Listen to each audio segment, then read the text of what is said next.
രൗദ്രതാണ്ഡവം രചനാവതരണം നന്ദുവച്ചു കൃഷ്ണ. കുറുപ്പേട്ടൻ ആഹാരം കൊണ്ടുവന്നില്ലേ? ഒരു തവണ കൂടി ഫോണിനപ്പുറം അവൾ ഉണ്ടെന്നുറപ്പിച്ചുകൊണ്ട് അവൻ ചോദിച്ചു. കൊണ്ടുവന്നിട്ടുണ്ട്. ഇത്തിരി മുന്നേ ഫോൺ വെക്കാൻ പോവുകയാണെന്ന് പറഞ്ഞപ്പോൾ താൻ വഴക്കു പറഞ്ഞതിന്റെ ദേഷ്യമാണ് അവളുടെ ശബ്ദത്തിൽ. അത് മനസ്സിലായിട്ടും ഭാവിക്കാതെ അവൻ പിന്നെയും ഓരോന്ന് ചോദിച്ചു തുടങ്ങി. എന്നിട്ട് നീ അത് കഴിച്ചോ? ഇല്ല. മടുപ്പോടെ കൊണ്ടുവച്ചിരിക്കുന്ന ചോറിന്റെ പൊതിയിലേക്ക് നോക്കി അവൾ സെറ്റിയിലേക്ക് കുനിഞ്ഞിരുന്നു. അതെന്താ, നിനക്ക് മരുന്നുള്ളതല്ലേ? കഴിച്ചില്ലെന്ന് കേട്ടതും അവന്റെ വണ്ടിയുടെ സ്പീഡ് അല്പം കുറഞ്ഞു. വെറുതെ മൂളാനല്ല പറഞ്ഞത്. മരുന്ന് കഴിക്കണമെങ്കിൽ ഫുഡ് കഴിക്കണം എന്ന് നിനക്കറിയില്ലേ? ഇത്തവണ അവന്റെ ശബ്ദം വല്ലാതെ മാറിയിരുന്നു. വെറുതെ എന്നെ ദേഷ്യം പിടിപ്പിക്കാതെ കൈ കഴുകിയിട്ട് ആഹാരം കഴിക്കാൻ നോക്ക് ധാത്രി. അത് ധാത്രി എന്തോ അവനോട് പറയാൻ തുനിഞ്ഞവളെ അവന്റെ ആ വിളി പിടിച്ചു നിർത്തി. അതുകൊണ്ട് തന്നെ ബാക്കി പറയാതെ അവൾ സോഫയിൽ നിന്നും മെല്ലെ എഴുന്നേറ്റു. ധാത്രി, ഒച്ച എടുക്കേണ്ട, ഞാൻ കഴിക്കാൻ പോവാ. ദേഷ്യം അല്പം താന്ന പോലെയാണ് ആ മോളിൽ തിരിച്ചെത്തിയത്. ഞാൻ ഫോൺ വെക്കാണ്. എന്തിന്? അവൾ കട്ട് ചെയ്യാൻ പോവുകയാണെന്നറിഞ്ഞതിൽ പിന്നെയും അവന്റെ ശബ്ദം ഉച്ചത്തിലായി. ഇത് ലാൻഡ് ഫോൺ ആണ്. ഇതിന്റെ റിസീവർ അവിടെ വരെ എത്തില്ല. അവന്റെ ഇടയ്ക്കിടെയുള്ള ദേഷ്യം ഇത്തവണ അവളിലാണ് ഒറ്റയടിക്ക് കുതിച്ചു പൊങ്ങിയത്. ശരിക്കും പറഞ്ഞാൽ അവൾ അങ്ങനെ പറഞ്ഞപ്പോഴാണ് അവനും അത് ഓർക്കുന്നത്. പക്ഷെ എന്നാലും വിട്ടുകൊടുക്കാൻ തോന്നിയില്ല. റിസീവർ എന്തായാലും അവിടെ വരെ എത്തില്ലെന്ന് എനിക്കറിയാം. പക്ഷെ ഊണ് നീ ഇരിക്കുന്നവ വരെ എത്തുമല്ലോ, അല്ലേ? തിരിച്ചുള്ള ചോദ്യത്തിൽ മറുപടി മുട്ടിയെങ്കിലും അതിലൊന്നും മൂളുക പോലും ചെയ്യാതെ അവൾ റിസീവർ വെച്ച് പൊതിയെടുക്കാൻ വേണ്ടി പോയി. ധാത്രി, അനക്കമൊന്നും കേൾക്കാതെ വന്നതും അവൻ പിന്നെയും വിളിച്ചു. പിന്നെയും ഒന്ന് രണ്ട് തവണ കൂടി വിളിക്കേണ്ടി വന്നു അവളുടെ മൂളിലെങ്കിലും കേൾക്കാൻ. എവിടെ പോയതാടി? ചോറിന് ഇങ്ങോട്ട് നടന്നു വരാൻ പറഞ്ഞിട്ട് കേട്ടില്ല, അതുകൊണ്ട് എടുക്കാൻ പോയതാണ്. അവളും ദേഷ്യം ഒട്ടും കുറയ്ക്കാതെ തിരിച്ചു മറുപടി പറഞ്ഞതും വംശി ഒരു നിമിഷത്തേക്ക് നിർത്തി. നിനക്കെന്താ വയ്യേ?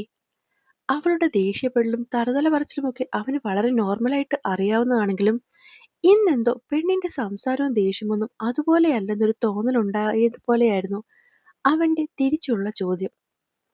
എനിക്ക് കുഴപ്പമൊന്നുമില്ല, ഞാൻ വെക്കുക. പറഞ്ഞു പൂർത്തിയാക്കുന്നതിന് മുന്നേ തന്നെ അവള് ഫോൺ കട്ട് ചെയ്തിരുന്നു.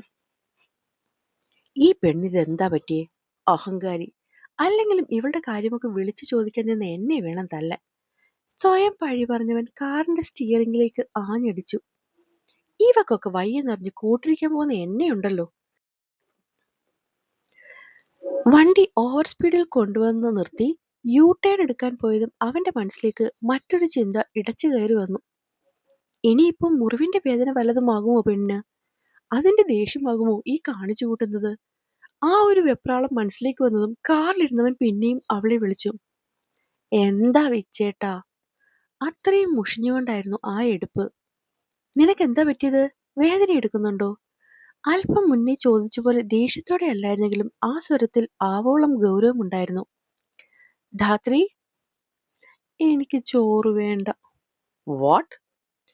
എനിക്കിപ്പോൾ ചോറ് കഴിക്കാൻ വേണ്ടെന്ന്. ഇത്തവണ അത് പറയുമ്പോൾ അവളുടെ സ്വരം ഇടറി. ചോറ് കഴിക്കാൻ വയ്യാത്തതിനാണോ നീ ഇനി കരയാൻ പോകുന്നത്?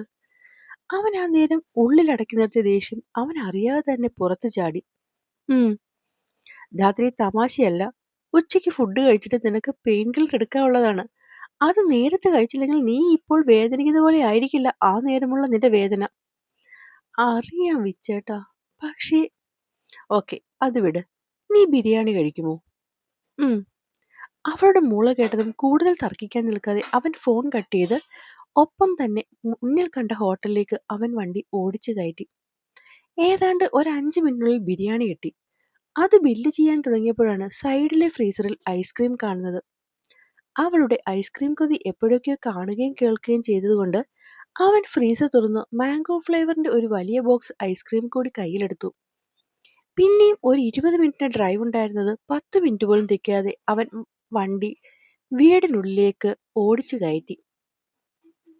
ഡോറ് തുറന്ന് പുറത്തേക്ക് ഇറങ്ങിയതും കാണുന്നത് കുറുപ്പേട്ടനെയാണ്. മോനെ, ആ കൊച്ചൊന്നും കഴിച്ചിട്ടില്ല കേട്ടോ. രാവിലെ പോകുമ്പോൾ പറഞ്ഞത് കൂടാതെ കുറെ അധികം തവണ വിളിച്ചവൾക്ക് ആഹാരം വാങ്ങിക്കൊടുക്കണമെന്ന് പറഞ്ഞതും ഒപ്പം ഇരുത്തി കഴിപ്പിക്കണം എന്നൊക്കെയുള്ള അവന്റെ നിർദ്ദേശങ്ങൾ തുരുതുരെ കേട്ടതുകൊണ്ടാണ് അദ്ദേഹം അവനെ കണ്ട മാത്രയില് അങ്ങനെ തന്നെ കേറി പറഞ്ഞത്. ഉം ഒന്ന് മൂളുക മാത്രം ചെയ്തുകൊണ്ട് അവൻ അകത്തേക്ക് കയറുമ്പോൾ കാണുന്നത് സോഫയിൽ ചരിഞ്ഞു കിടന്നുറങ്ങുന്നവളെയാണ്. പെണ്ണിനെ ഒന്ന് നോക്കിയവൻ മുകളിലേക്ക് പോയി ഡ്രസ്സ് ചേഞ്ച് ചെയ്ത് വന്നപ്പോഴും അവൾ ആ കിടപ്പ് തന്നെ. ഒരു ദീർഘനിശ്വാസം എടുത്തുകൊണ്ടവൻ അവൾക്കടുത്തേക്ക് വന്നിരുന്നു. ധാത്രി, ധാത്രി എഴുന്നേറ്റേ. മൂന്നാല് തവണ വിളിക്കേണ്ടി വന്നു അവൾക്കൊന്ന് എഴുന്നേൽക്കാൻ. വന്നേ, ആഹാരം കഴിക്കാം. പതിവ് ഗൗരവത്തോടെ അവൻ പറഞ്ഞതും പെണ്ണ് ഒടിഞ്ഞു തൂങ്ങിയ പോലെ സോഫയിലേക്ക് തന്നെ ചാരിയിരുന്നു. അത് കണ്ടതും വംശിക്ക് എന്തൊക്കെയോ സംശയമായി. എന്താടി, വയ്യേ നിനക്ക്? അടുത്തേക്കിരുന്നവൻ നെറ്റിയിൽ കൈതൊട്ട് ചോദിച്ചതും പെണ്ണ് ആ തോളിലേക്ക് ചാഞ്ഞു കഴിഞ്ഞിരുന്നു. അപ്പോഴേക്കും ബിരിയാണി വേണമെന്ന് പറഞ്ഞ് വാശി പിടിച്ചിട്ട് നീ ഇപ്പോ അതിന്റെ സൗന്ദര്യം കണ്ടുകൊണ്ടിരിക്കുകയാണോ? മുകളിൽ പോയി ഡ്രസ്സ് മാറി വന്നിട്ടും അവൾ കഴിച്ചു തുടങ്ങാത്തത് കണ്ട് ദേഷ്യത്തോടെയാണ് വംശി അത് ചോദിച്ചത്.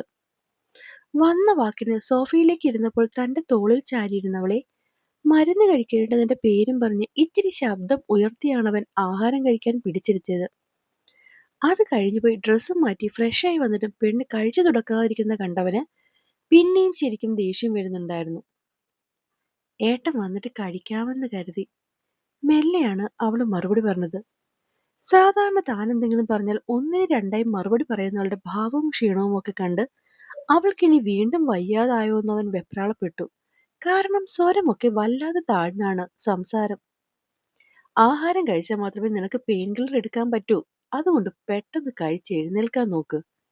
കൂടുതലൊന്നും അവളോട് പറയാൻ നിൽക്കാതെ അവൻ കസേര വലിച്ചിട്ട് ഇരിക്കാൻ തുടങ്ങിയതും പെണ്ണ് അവന്റെ കയ്യിൽ പിടിച്ചു വലിച്ചു. ഇവിടെ ഇരിക്കാമോ വിച്ചേട്ടാ? അവൾ ഇരിക്കുന്നതിൽ നിന്നും ഒരു കസേര മാറി ഇരിക്കാൻ തുടങ്ങിയവനെ അടുത്തുള്ള കസേര ചൂണ്ടിക്കാട്ടി അവൾ ചോദിച്ചതും അവന്റെ കണ്ണുകൾ ചുരുങ്ങി. പിന്നെ മറുപടിയൊന്നും പറയാതെ അവൻ അവൾ കാണിച്ച കസേരയിലിരുന്നു. പൊതി തുറന്ന് ആഹാരം കഴിച്ചു തുടങ്ങി ഇത്തിരിയായതും അവൾ കഴിപ്പ് നിർത്തിയത് കണ്ടാണ് വംശി പെണ്ണിനെ പിന്നെ നോക്കുന്നത്. എനിക്ക് മതിയായി. അത് കേൾക്കേണ്ട താമസം വംശിയുടെ നോട്ടം പോയത് അവൾക്ക് മുന്നിലിരിക്കുന്ന ബിരിയാണിയിലേക്കാണ്. ആകെ 2-3 ഉരുള കഴിച്ച് നിർത്തിയവളുടെ സംസാരം കേട്ടതും വംശിക്കാകെ ചിറഞ്ഞു കയറി. നീ എന്താടി ആളെ കളിയാക്കുന്നോ? ഉച്ചയ്ക്ക് നിനക്ക് ചോറ് വേണ്ട ബിരിയാണി മതിയെന്ന് വാശി പിടിച്ച് പറഞ്ഞതുകൊണ്ടല്ലേ ഞാനിത് വാങ്ങിക്കൊണ്ട് വന്നത്. എന്നിട്ടിപ്പോ 1-2 വാ കഴിച്ചപ്പോൾ അവൾക്ക് മതിയായെന്ന്. അങ്ങനെ നിന്റെ എല്ലാ വാശികളൊന്നും ഇവിടെ നടക്കില്ല. അത് മുഴുവൻ മര്യാദയ്ക്ക് കഴിക്കാതെ നീ ഇവിടെ നിന്നും എഴുന്നേൽക്കില്ല. ഇനി എഴുന്നേറ്റ തിളച്ചു പൊന്തിയ ദേഷ്യത്തിൽ കസേരയിൽ നിന്നും എഴുന്നേറ്റ് അവൻ ദേഷ്യത്തോടെയാണ് ഉറഞ്ഞു തുള്ളിയത്. പക്ഷെ തിരിച്ചൊരക്ഷരം പോലും മറുപടി പറയാതെ അവൾ അവനെ നോക്കി.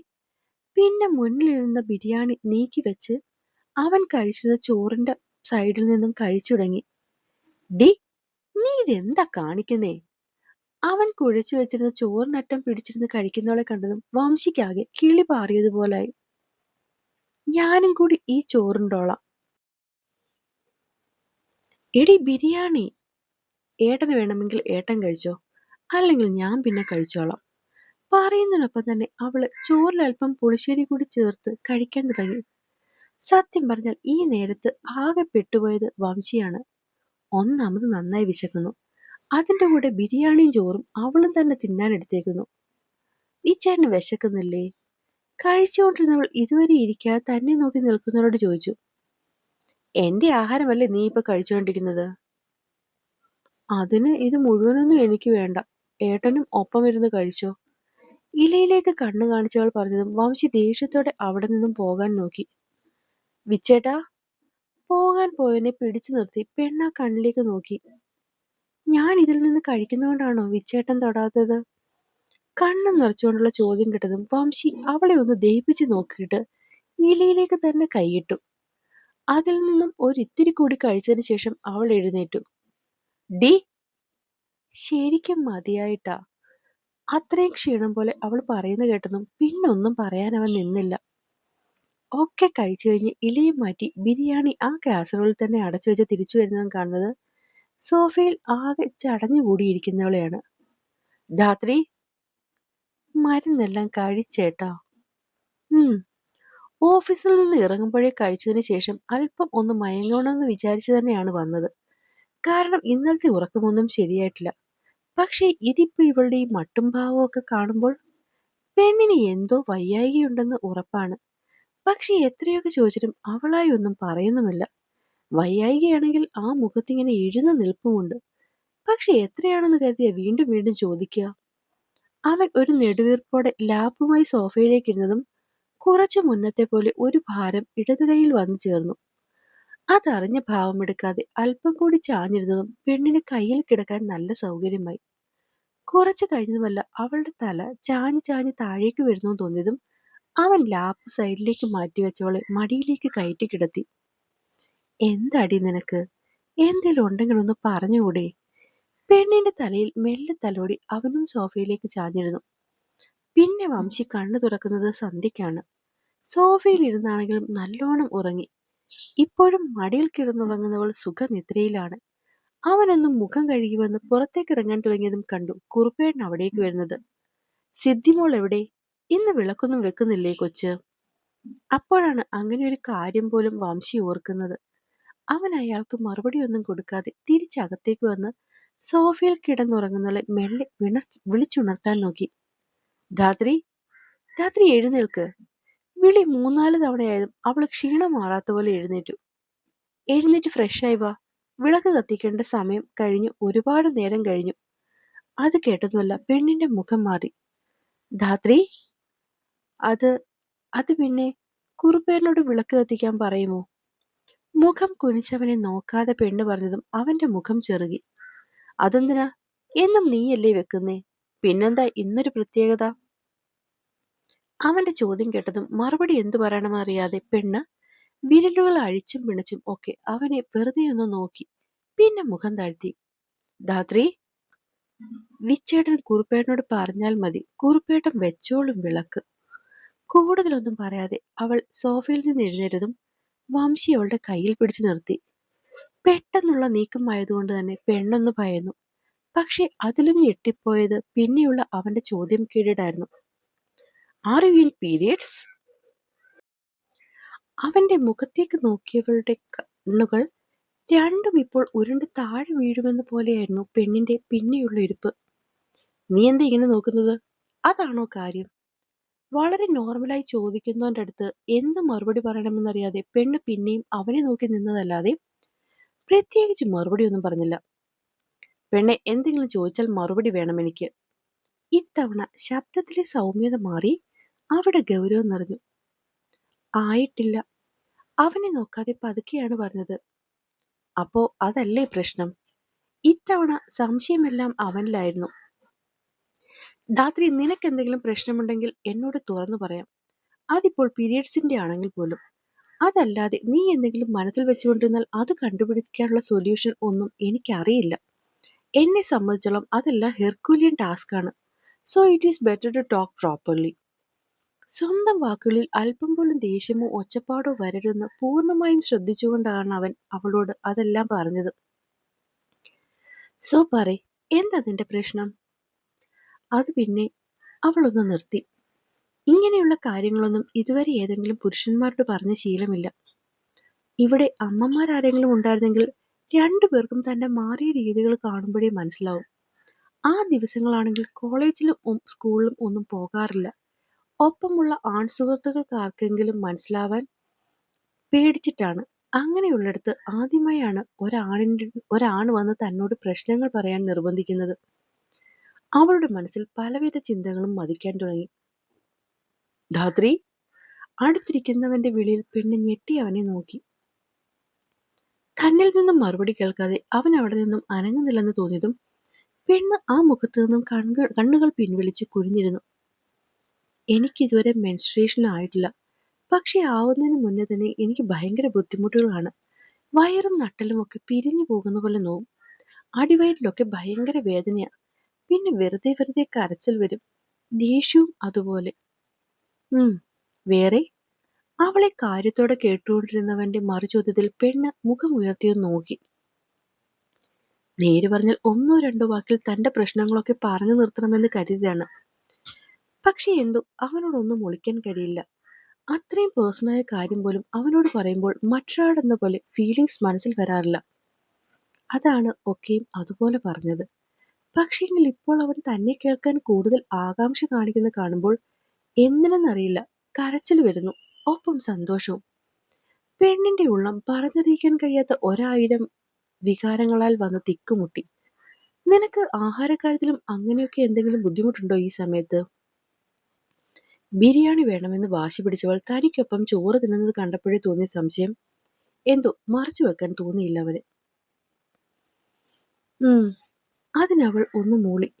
എങ്കിലൊരു കാര്യം ചെയ്, പോയി ഒന്ന് നീണ്ടു നിവർന്ന് കിടക്കാൻ നോക്ക്.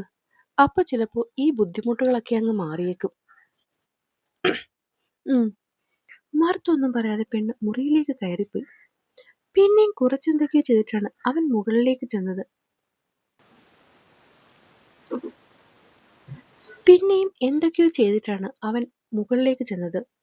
അകത്തേക്ക് കയറുമ്പോൾ തന്റെ നോട്ടം ചെന്നത് കട്ടിലേക്കാണ്. അവിടെ അവളെ കാണാതിരുന്നതും അവന്റെ കണ്ണുകൾ ചുരുങ്ങി. ഇപ്പുറത്തെ മുറിയിലും അവളെ കാണുന്നില്ല എന്ന് കണ്ട് അവൻ പെട്ടെന്ന് താഴേക്കിറങ്ങി അവളുടെ മുറിയിലേക്ക് ചെന്നു. അരണ്ട വെളിച്ചത്തിലെ മുറിയിലെ കട്ടിലിൽ അവളെ കാണാതെ അവൻ ഉറക്കെ വിളിക്കാൻ തുടങ്ങിയതും കണ്ടു നിലത്തായി പാവിരിച്ച് കിടക്കുന്നവളെ. ആ നേരം അവനുണ്ടായ ദേഷ്യത്തിൽ ഒറ്റയടിക്ക് പെണ്ണിന്റെ കവൾ പൊട്ടിയനെ. പിന്നെ ഒന്നും ആലോചിക്കാൻ നിന്നില്ല. അവിടത്തേക്ക് ചെന്നവളെ കൈകളിൽ കോരിയെടുക്കുമ്പോഴും മയങ്ങി തുടങ്ങിയവൾ കണ്ണും പിടിച്ചവനെ നോക്കി. വിച്ചേട്ടാ! ആകെ തളർച്ച ബാധിച്ച പോലെയുള്ള അവളുടെ ശബ്ദം കേട്ടതും അവൻ പെണ്ണിനെ രൂക്ഷമായി ഒന്ന് നോക്കി. അത് കണ്ടതും ഒന്നും മിണ്ടാതെ അവൾ ആ നെഞ്ചിലേക്ക് തല ചായ്ച്ചു. മുകളിലത്തെ മുറിയിലെത്തി അവന്റെ കട്ടിലിൽ അവളെ ചായ്ച്ചു കിടത്തിയതും പെണ്ണ് എഴുന്നേൽക്കാൻ നോക്കി. ഞാൻ പുറത്തായി വിച്ചേട്ടാ. ആ നേരത്തെ ഇങ്ങനെ കട്ടിലിന് മുകളിലൊന്നും കിടന്ന് തൊട്ടു മുടിക്കാൻ പറ്റില്ല. അവശതയോടെ പറഞ്ഞുകൊണ്ട് പെണ്ണ് എഴുന്നേൽക്കാൻ തുടങ്ങിയതും അവൻ അവളെ ബലമായി പിടിച്ച് കട്ടിലേക്ക് കിടത്തി. വിച്ചേ! അവൻ തന്റെ ചൂണ്ടുവിരൽ അവളുടെ ചുണ്ടിൽ മുട്ടിച്ചു. എനിക്കിപ്പോ ഉണ്ടാകുന്ന ദേഷ്യത്തിൽ നിന്നെ എടുത്ത് ഞാൻ വല്ല തോട്ടിലും കളയും ധാത്രി. അത്രയ്ക്കും ദേഷ്യം വരുന്നുണ്ട് എനിക്ക്. അതുകൊണ്ട് ആവശ്യമില്ലാത്തത് എന്തെങ്കിലും പറഞ്ഞതിന്റെ ആക്കം കൂട്ടാൻ നിൽക്കണ്ട നീ. സത്യമായി അങ്ങനെ എന്തെങ്കിലും ഉണ്ടായാൽ നീ അത് പിന്നെ താങ്ങില്ല. എത്ര വേണ്ടെന്ന് വെച്ചിട്ടും അവന്റെ ശബ്ദം ഉയർന്നുപോയി.